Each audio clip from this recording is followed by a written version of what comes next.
समन्वय समितीला व्यासपीठावर उपस्थित असलेले सर्व सन्माननीय मान्यवर आणि मोठ्या संख्येने उपस्थित मराठवाड्यातील महायुतीचे सर्व पदाधिकारी बंधू आणि भगिनींनो, महायुतीच्या समन्वय समितीची बैठक आज छत्रपती संभाजीनगरमध्ये कशासाठी होते याची पूर्ण माहिती आमचे सर्वांचे सहकारी सचिन जोशी साहेबांनी आपल्याला दिलेली आहे। खासदार साहेबांनी सांगितले की या जिल्ह्यातल्या 9च्या 9 जागा आता विधानसभेच्या महायुतीच्या निवडून येणार आहेत। पण या सगळ्या जागा निवडून येत असताना आपल्या सगळ्यांमध्ये एकवाक्यता असावी, एकजिन्सीपणा असावा आणि एक संघपणाने आपण निवडणुकीला सामोरं जावं। यासाठी राज्याचे मुख्यमंत्री एकनाथ शिंदे साहेब, उपमुख्यमंत्री देवेंद्रजी आणि राष्ट्रवादीचे नेते अजितदादा यांच्या नेतृत्वाखाली या सगळ्या प्रत्येक मतदारसंघातल्या सभांना आपण 20 तारखेपासून सुरुवात करणार आहोत।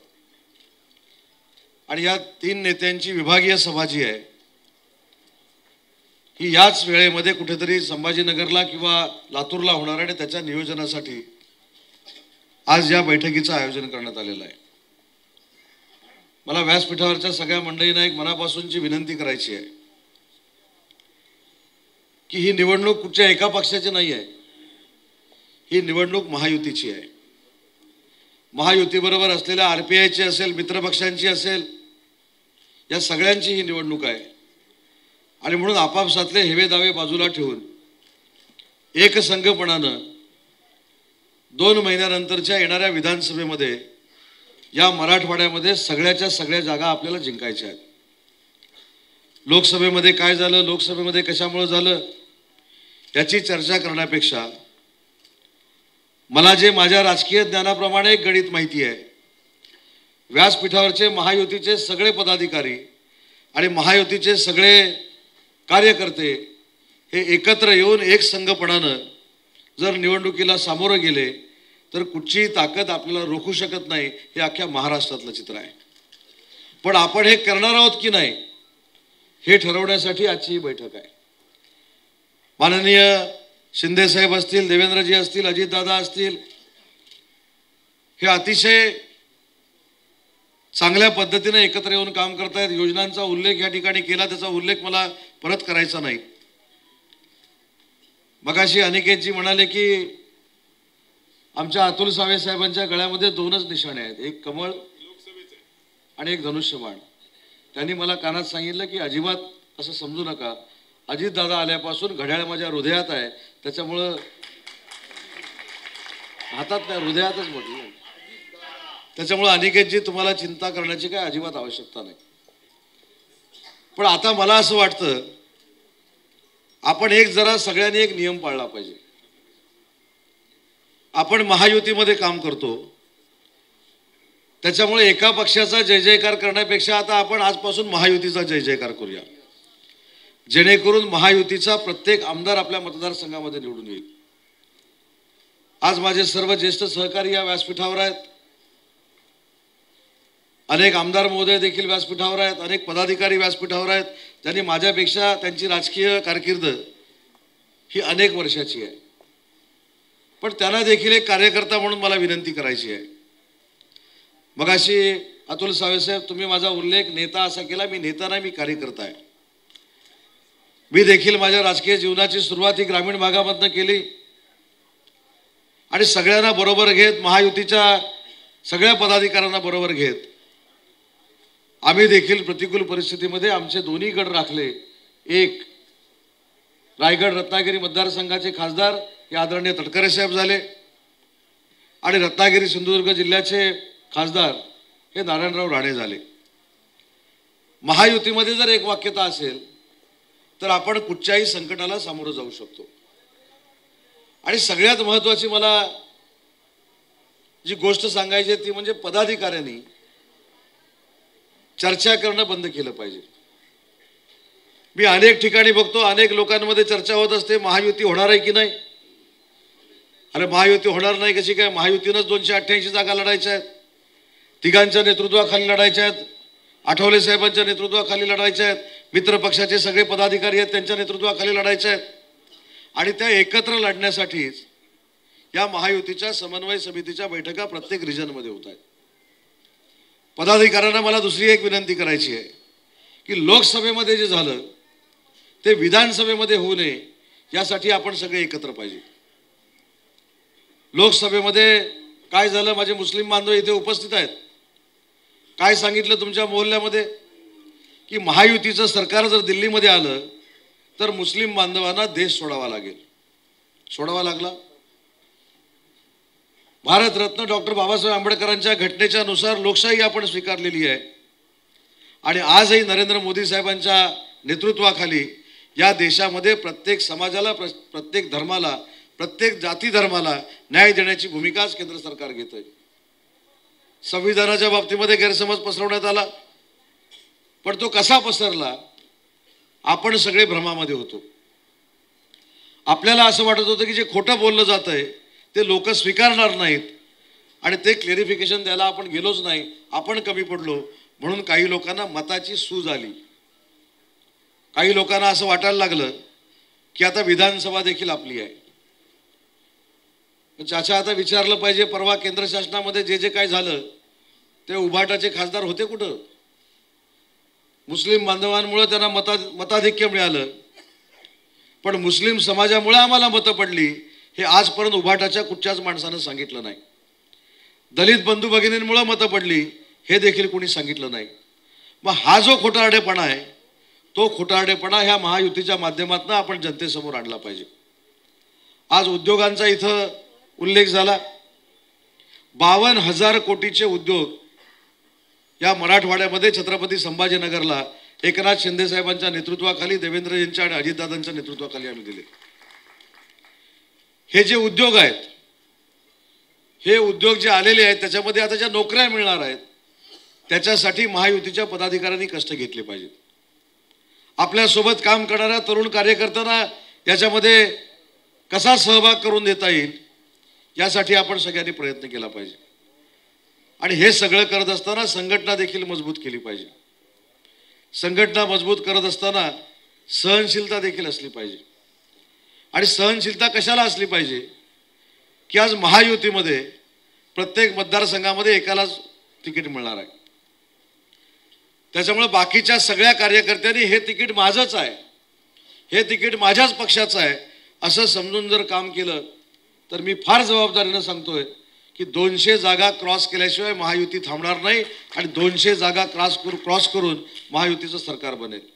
पण आपली नक्की मानसिकता काय आहे, आपण भविष्यामध्ये काय करणार आहोत, आपण महायुतीनं कसं पुढे जाणार आहोत आणि ही जी रॅली आहे ही आम्ही यशस्वी करून मराठवाड्यामध्ये फक्त बोलबाला आहे तो महायुतीचाच आहे हे दाखवणार आहेत की नाही ही ठरवणारी ही महायुतीची समन्वय समितीची बैठक आहे. योजना तर आपण महिला भगिनींपर्यंत पोहोचवलेल्या आहेत, युवकांपर्यंत पोहोचवलेल्या आहेत, वरिष्ठांपर्यंत पोहोचवलेल्या आहेत. हा दौरा जो आहे हा आता कार्यकर्त्यांनी ज्या योजना पोहोचवल्या आहेत त्याच्यातनं लोक आपल्याकडे किती येतात हे बघण्यासाठी 3 नेत्यांनी घेतलेला हा दौरा आहे. त्याच्यावर प्रत्येकाचं गणित कळणार आहे. जे माझ्या रत्नागिरी मतदारसंघामध्ये येतील आणि मी जर 2-4 हजारच लोक गोळा करू शकलो तर 3 नेते नक्कीच माझा विचार करणार आहे. पण हे ज्यावेळी 3 नेते येतील आणि मी 1 लाख लोक उपस्थित ठेवेन त्यावेळी महायुतीचा उमेदवार म्हणून माझ्याशिवाय दुसरा पर्याय असू शकणार नाही. पण ह्या सगळ्या गोष्टी आपण करणार आहोत की नाही, आपण फक्त कारण शोधत असतो. मला असं वाटतं की हे सगळे नेते मंडळी इथं जी आलेली आहेत त्यांनी देखील आता पुढाकार घेतला पाहिजे की सणासुदीला जर निवडणूक आली तर आपण काय करणार आहोत. सणाच्या दिवशी जर मतदान असेल तर काय आपण मतदानाला जाणार नाही, मी काय फॉर्म भरणार नाही. आणि म्हणून काही कारणं आता बाजूला ठेवून महायुतीच्या सगळ्या पदाधिकाऱ्यांनी, नेत्यांनी, आमदारांनी, खासदारांनी जीव ओतून काम करण्याची गरज आहे. मला खोडकेसाहेब अजून एक नम्रतेची विनंती आपल्या सगळ्यांना करायची आहे की प्रत्येक पक्षामध्ये विधान परिषदेचे आमदार आहेत, प्रत्येक पक्षामध्ये आहेत. त्याच्यामध्ये शिवसेना असेल, भाजप असेल, राष्ट्रवादी काँग्रेस पार्टी असेल, या सगळ्या विधान परिषदेच्या आमदारांवर देखील संघटनात्मक जबाबदारी देणं गरजेचं आहे. आज अनिकेतजी तटकरे देखील महाराष्ट्र फिरतायत, आज योगेश आमचे महाराष्ट्र फिरतायत, राज्यसभेवर गेलेले नांदेडचे खासदार महाराष्ट्र फिरतायत. त्याच्यामुळे जे विधान परिषदेच्या सभागृहामध्ये आहेत त्यांनी देखील पक्षाची जबाबदारी स्वीकारून जिल्ह्यामध्ये, तालुक्यामध्ये महायुतीचा प्रचार केला पाहिजे. वैयक्तिक वाढण्यापेक्षा महायुती वाढली पाहिजे हे धोरण देखील विधान परिषदेच्या आमदारांना देणं गरजेचं आहे. आज खासदारकीच्या निवडणुका झाल्यात. संदीपान मामांनी सांगितलं की आता 9च्या 9 जागा निवडून आणण्यासाठी ते प्रयत्न करणार आहेत. ठीक आहे, जो फेक नरेटिव्ह जो काही सेट झाला तो झाला, परंतु आपल्या एकजुटीमध्ये एवढी ताकद आहे, आपण हे सगळं पलटी करू शकतो आणि 200 जागा निवडून आणू शकतो. पण त्याच्यासाठी कार्यकर्त्यांनी बाहेर पडणं गरजेचं आहे. कार्यकर्त्यांनी निगेटिव्ह बोलणं टाळलं पाहिजे. मी कालच माझ्या रत्नागिरीच्या मतदारसंघामध्ये एका कार्यक्रमामध्ये होतो. मी कार्यकर्त्यांना हेच सांगितलं, 10 कामाची लिस्ट असते, त्यातली 9 कामं झालेली असतात, एकच काम शिल्लक असतं. आपलेच कार्यकर्ते न झालेल्या कामाची चर्चा करत असतात. पण मुख्यमंत्र्यांनी, उपमुख्यमंत्र्यांनी, आमदारांनी, खासदारांनी जी 9 कामं केलेली आहेत याची सकारात्मक माहिती जर आपण लोकांना दिली तर लोकांची अपेक्षा फक्त संवादाची आहे. आमच्याकडे यावं, आमच्याशी चर्चा करावं. आज महायुतीनं ज्या योजना दिल्यात त्या आमच्यापर्यंत पोहोचलेल्या आहेत. आमच्या वतीनं ऋणनिर्देश स्वीकारावेत अशा पद्धतीची लोकांची भावना असते. आणि ही भावना पुढच्या 2 महिन्यामध्ये जागृत करण्यासाठी या महायुतीच्या समन्वय समितीच्या बैठका घेऊन आपण रॅलीचं आयोजन केलं. प्रत्येक मतदारसंघामध्ये हा मेळावा होणार आहे. प्रत्येक मतदारसंघामध्ये या मेळाव्यामध्ये महायुतीचे सगळे पदाधिकारी व्यासपीठावर असणार आहेत. आणि त्यावेळी खरोखरच जो महायुती बरोबर असणार नाही तो आपल्या मीटिंगमध्ये येणार नाही. आणि तो मीटिंगमध्ये जर आला नाही तर त्याचा कार्यक्रम कसा करायचा हे खोडके साहेब एनसीपीतला बघतील, आम्ही शिवसेनेचं बघू, बीजेपीवाले बीजेपीचं बघतील. पण ही अतिशय महत्त्वाची बैठक आणि मेळावे प्रत्येक मतदारसंघामध्ये होणार आहेत.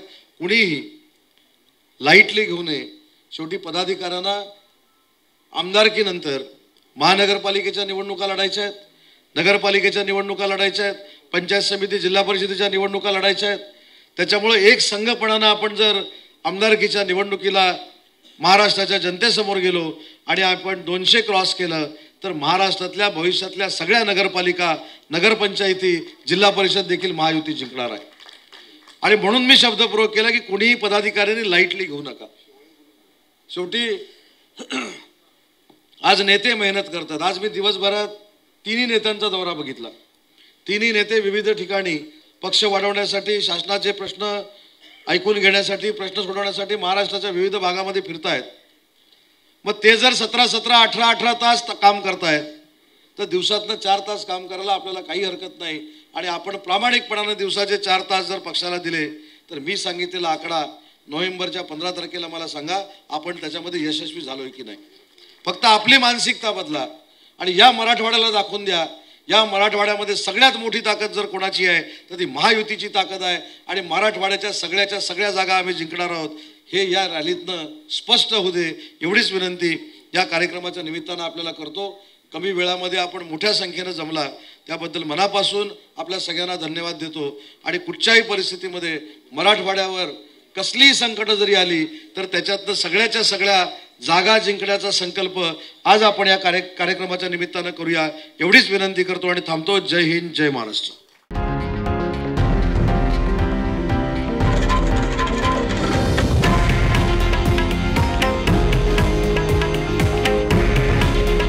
हे आहे देशातील नंबर 1 न्यूज नेटवर्क आणि आपण पाहत आहात TV9 मराठी. काळजी तुमची, हित महाराष्ट्राचं.